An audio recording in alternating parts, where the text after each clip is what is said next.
Assalamualaikum warahmatullahi wabarakatuh. Shalom, Om Swastiastu, Namo Buddhaya, salam kebajikan dan salam sejahtera untuk kita semua. Halo teman-teman semuanya, perkenalkan aku Aliza Zaharani. Aku dari jurusan Teknologi Pangan, Universitas Sultan Ageng Tirtayasa. Pada kesempatan kali ini, aku mau membahas terkait salah satu metode pengujian kadar karbohidrat khususnya pati.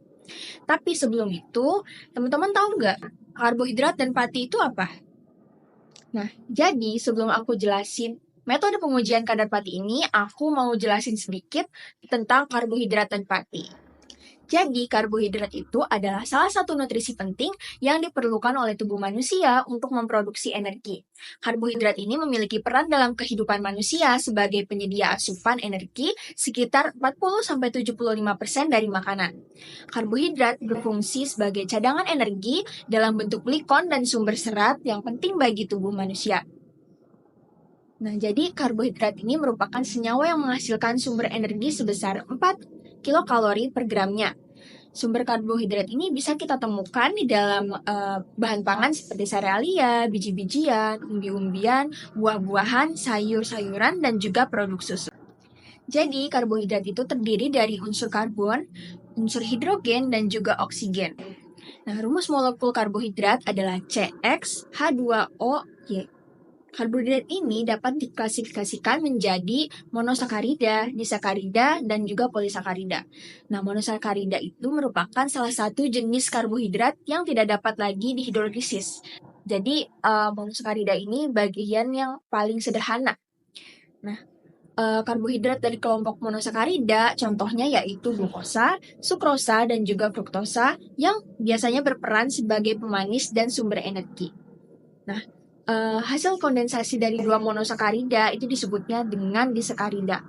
Nah, contoh disakarida ini yaitu maltosa, laktosa, dan sukrosa. Dan kemudian karbohidrat yang biasa kita sebut karbohidrat kompleks itu disebut dengan polisakarida. Nah, jadi polisakarida ini merupakan hasil kondensasi dari 20 monosakarida. Contoh polisakarida salah satunya adalah pati yang berperan sebagai pembentuk tekstur.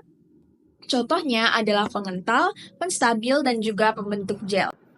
Pati adalah salah satu jenis polisakarida yang umumnya ditemukan pada tanaman dan berperan sebagai sumber energi.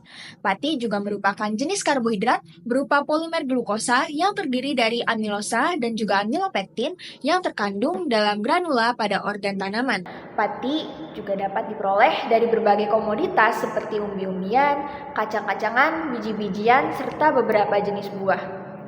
Meskipun kandungan pati ini paling banyak ditemukan dalam daging buah, tapi pati juga dapat diperoleh di hampir semua jaringan tanaman, contohnya seperti daun, akar, batang, dan biji.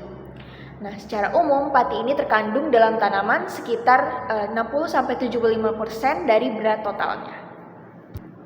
Nah, meskipun karbohidrat atau pati ini berperan sebagai cadangan energi yang penting bagi tubuh kita, tapi konsumsi karbohidrat yang berlebihan juga dapat meningkatkan risiko penyakit diabetes loh. Nah, oleh karena itu, analisis kadar karbohidrat, khususnya pati dalam bahan pangan, penting untuk kita lakukan untuk mendukung pengembangan produk pangan dengan kandungan yang sesuai kebutuhan gizi dan juga sesuai dengan standar yang telah ditetapkan. Jadi, ada beberapa metode pengujian karbohidrat atau pati yang bervariasi dari kualitatif sampai kuantitatif sesuai dengan kebutuhan analisis pangannya. Nah, kali ini aku akan membahas salah satu metode pengujian kadar karbohidrat khususnya pati, yaitu metode Nelson-Somogyi. Jadi, metode Nelson-Somogyi ini merupakan metode yang efektif untuk mengukur kadar gula produksi dalam suatu sampel pangan pada umumnya atau sampel pati yang dihidrolisis. Nah, prinsip kerja dari metode Nelson-Somogyi ini didasarkan pada kemampuan gula produksi untuk mereduksi ion kupri atau Cu2+ dalam reagen Nelson-Somogyi menjadi kuprooksida atau Cu2O melalui proses pemanasan.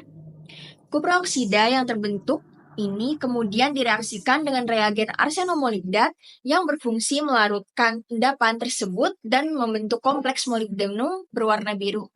Nah, jadi intensitas warna biru yang dihasilkan ini berbanding lurus dengan konsentrasi gula produksi dalam sampel, sehingga kita nanti bisa mengukur secara kuantitatif menggunakan spektrofotometri UV-Vis. Berikut adalah alat dan bahan yang digunakan untuk pengujian kadar pati dengan menggunakan metode Nelson-Somogyi.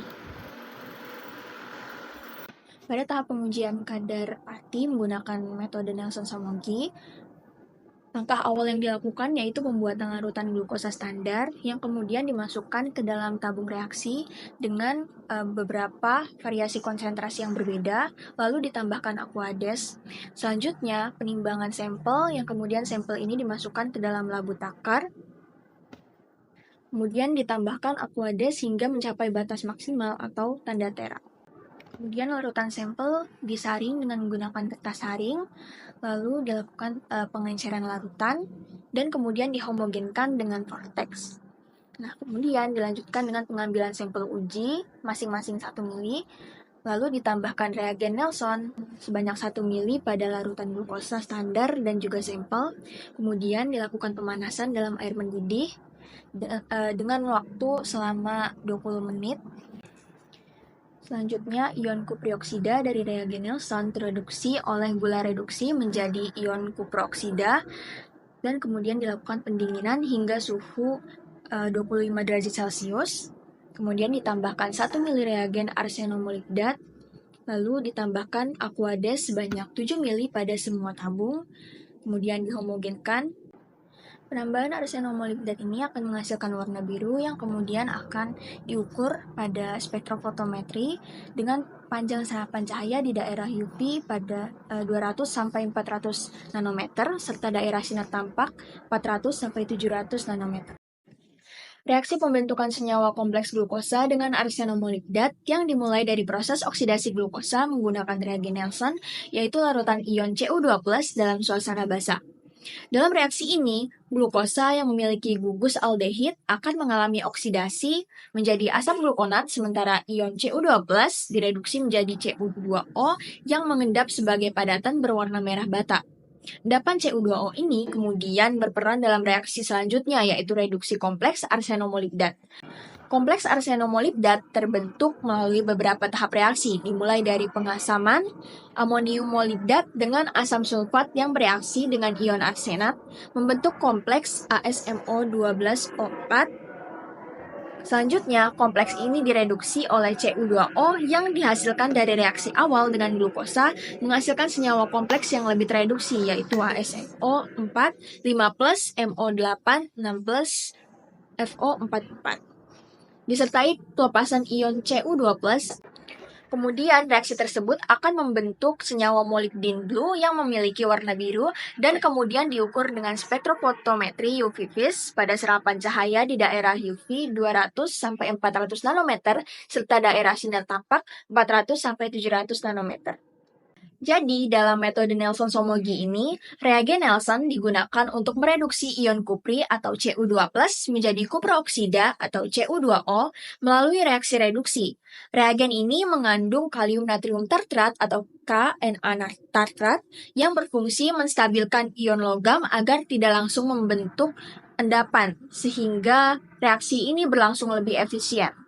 Proses pemanasan diperlukan untuk mempercepat laju reaksi reduksi, sementara pendinginan dilakukan setelahnya untuk menjaga kestabilan senyawa yang terbentuk dan mencegah kerusakan akibat penguapan.